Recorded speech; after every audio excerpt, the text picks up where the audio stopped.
শাশ্বত ভারত কথার মধ্যে দিয়ে চালিত সকলকে স্বাগত। এটি এটা হচ্ছে আমাদের ভারতীয় উদ্ভিদ ভেষজ উদ্যানের রুদ্রাক্ষ গাছ।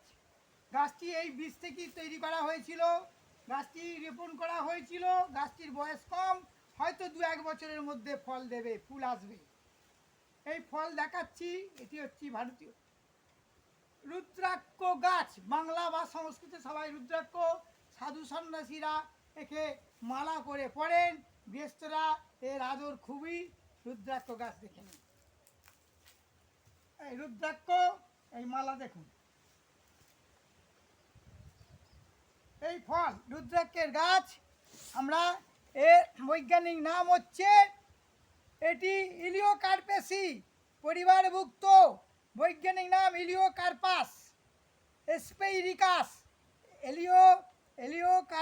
ইলিওকার্পাসি পরিবারভুক্ত। এর উদ্ভিদ তত্ত্ব বৈজ্ঞানিক নাম হচ্ছে ইলিওকার্পাস।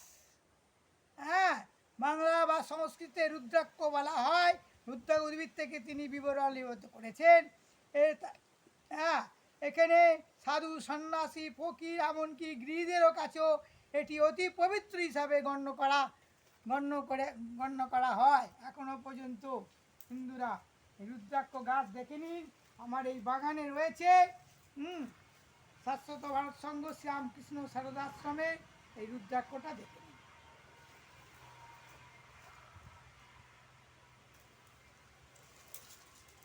রুদ্রাক্ষটা দেখে নিন।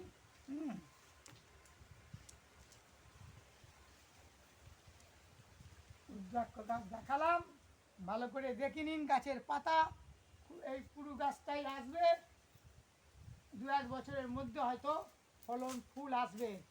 রুদ্রাক্ষ গাছ।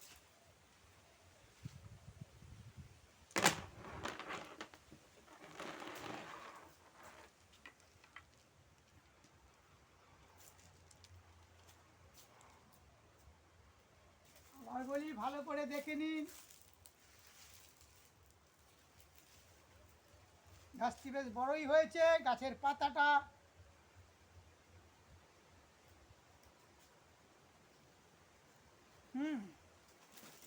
পুরাণ মতে কথিত আছে, রুদ্র অর্থাৎ ভগবান শিব হিমালয়ের ভয়ঙ্কর অসুরকে বধ করার উদ্দেশ্যে তার চোখ দিয়ে দীর্ঘদিন ধরে বিস্ফারিত করে রেখেছিল। তাতে চোখের ক্লান্তিতে চোখ দিয়ে অশ্রুধারা নেমে এলো। ব্রহ্মাণ্ডের সৃষ্টিকর্তা ব্রহ্মার আদেশে এর থেকে সৃষ্টি হলো রুদ্রাক্ষ উদ্ভিদ।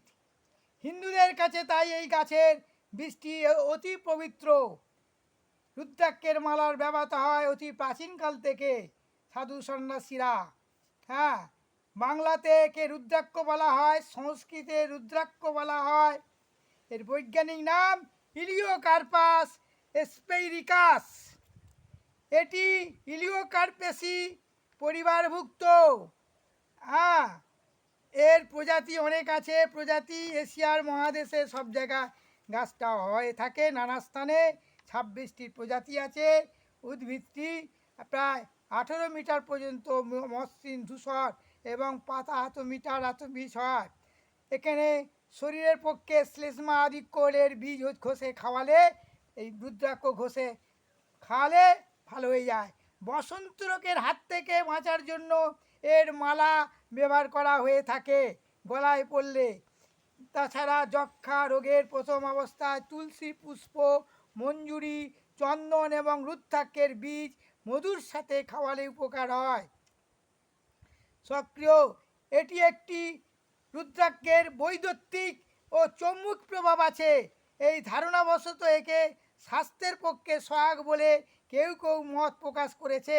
এতে ভিটামিন সি বা সাইট অ্যাসিড আছে।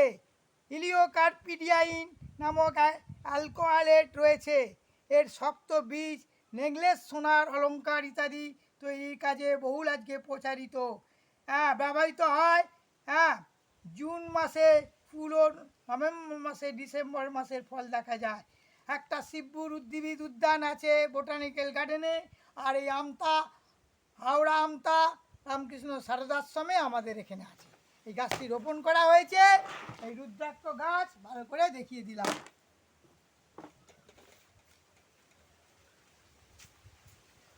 এই ছোট গাছ দেখে নিন গাছটা ভালো করে।